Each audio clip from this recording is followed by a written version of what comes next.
Hey, I'm Chase, and this is All Things Round. Today, we're looking at a luxury, non-luxury Royal Oak.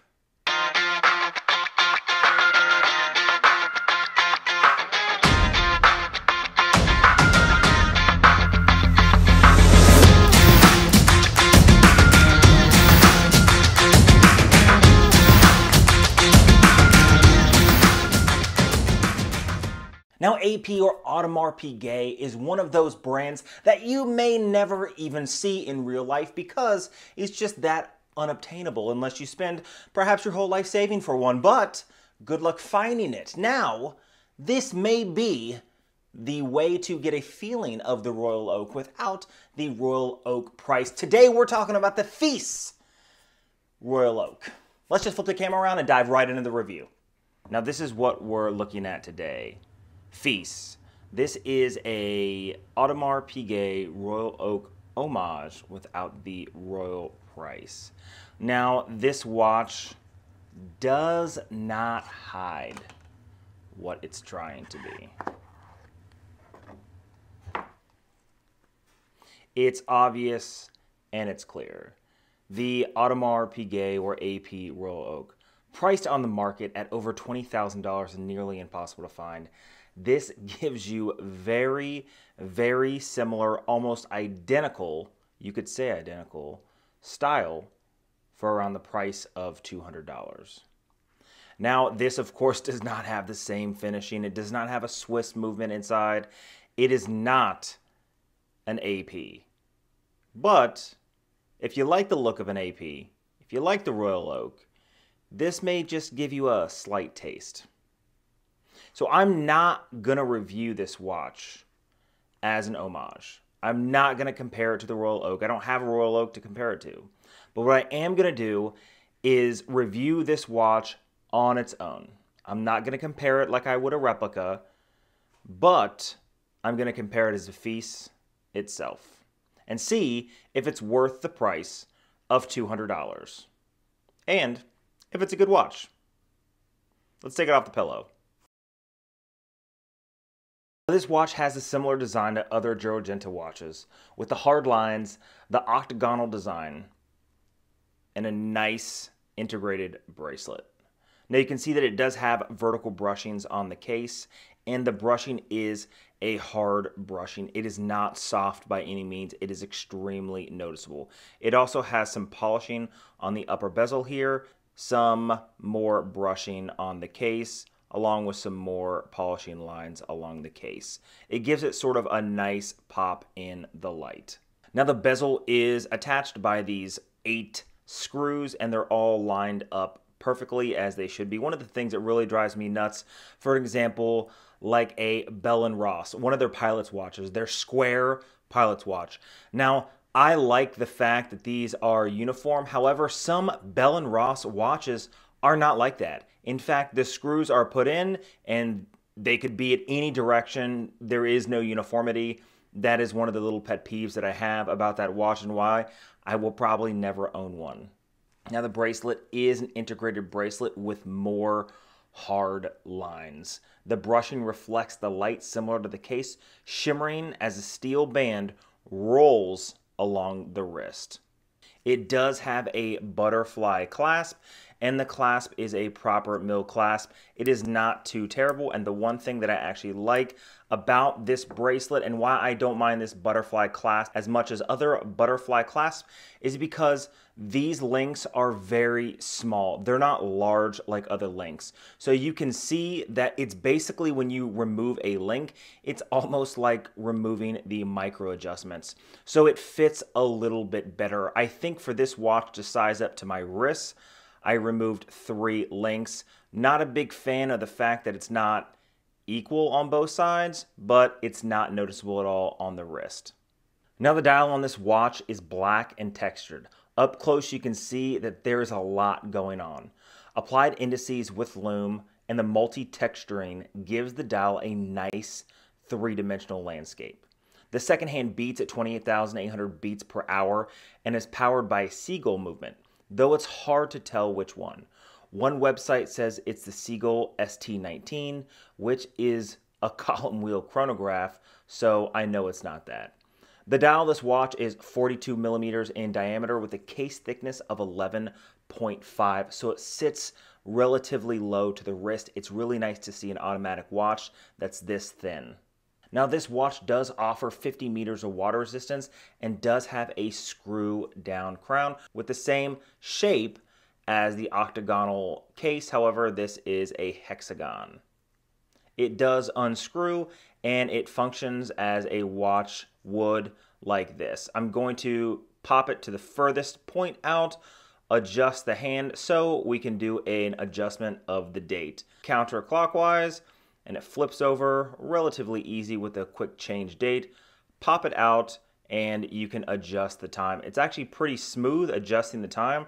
Other watches at this price point, feel a little sloppy. This doesn't. Let's see if it has a quick change date. All the way up nearing the 11 o'clock. Starts to change over slightly. And just at the midnight, it pops over. Sort of a quick change date. Better than most, not better than some. This movement does have hacking and hand winding. So let's take a look at the movement itself. Now it is undecorated, has 50 meters of water resistance. It actually says 5 ATM right there of water resistance, and it does have a see-through case back. I would have opted for a solid case back if you're going to have movement that is completely undecorated like this. In fact, I know a lot of people like to see the movements in the back. However, this is ugly, so why look at it at all? In fact, the hard brushing on the, well, there you go. The hard brushing on the movement matches the hard brushing on the watch itself. So maybe that's why they did. Anyway, this does have a sapphire crystal, which is nice to see at this point. And it does look like it does have some AR coating because in the white light there, it does have a nice purple hue. That's also nice to see. Now, what are some of the pros and cons of this watch? Some of the groans that I have about this. Well, a pro. It's under $200, it offers a great looking watch, and of course it would be because, like in the beginning, it mimics a very classic watch that is extremely hard to get. In fact, if this was on your wrist, if you're just walking by, someone would probably think it is an AP Royal Oak if they are in the watch community or know anything about high-end watches. Now, I think the one thing that this watch does very well is the texturing on the dial. I think they did a great job with the texturing on the dial. I like the fact that they do have applied indices. I like the fact that the printing on the dial is very nice indeed, and that three-dimensional look is just amazing at this price point for an automatic movement. Now, I can see a watch brand like this putting a lot of detail into their watch and offering a quartz movement for $200 instead of an automatic. So it's nice that they did use that seagull movement, and it's nice that they use a seagull movement with a high beat, so the second hand is a lot smoother with its sweep. Now, the brushing on this to me is very poor. I feel like they could have done a little bit better, and the hard lines are very hard. And when I say hard lines, I mean literally they are sharp to the touch. I know some people have actually taken like polishing cloths and have gone through and sort of worn down some of the edges a little bit more just so it's not so sharp. Off the wrist, it feels sharp. On the wrist, it does not feel sharp. You actually don't feel that on the wrist at all, so that's actually nice.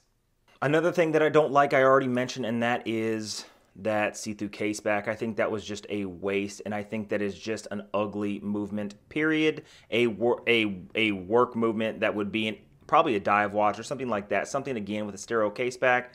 Don't like this case back. I think it's just too much. I think a lot of watches that are cheaper price points have that see-through case back because they think it's appealing. However, it's not really appealing to the average watch guy. Now, it does offer 50 meters of water resistance, which is a plus in my book. Screw down crown, and technically a screw down case back because it's screwed with similar screws to the front. So it's nice that it offers more than just 30 meters of water resistance, which is just splash resistant. So you can wear this every day and not really have to worry about it. That's also a plus. Now, let's put it on the wrist and see how it looks. And here is the watch on my 7¼ inch wrist. I think that this thing looks kind of great, especially how it just shines and pops in the light like that. I think it just looks pretty damn good on the wrist. Again, my wrist is a 7 1/4. It is a little loose right now, just slightly loose, but you know, once I go outside, my wrist will swell slightly and it'll probably fit perfectly. Again, one of the things that I do not like about bracelets is the fact that I don't have a glide lock clasp, but I have 2 watches I will be reviewing this upcoming week that have glide lock clasps.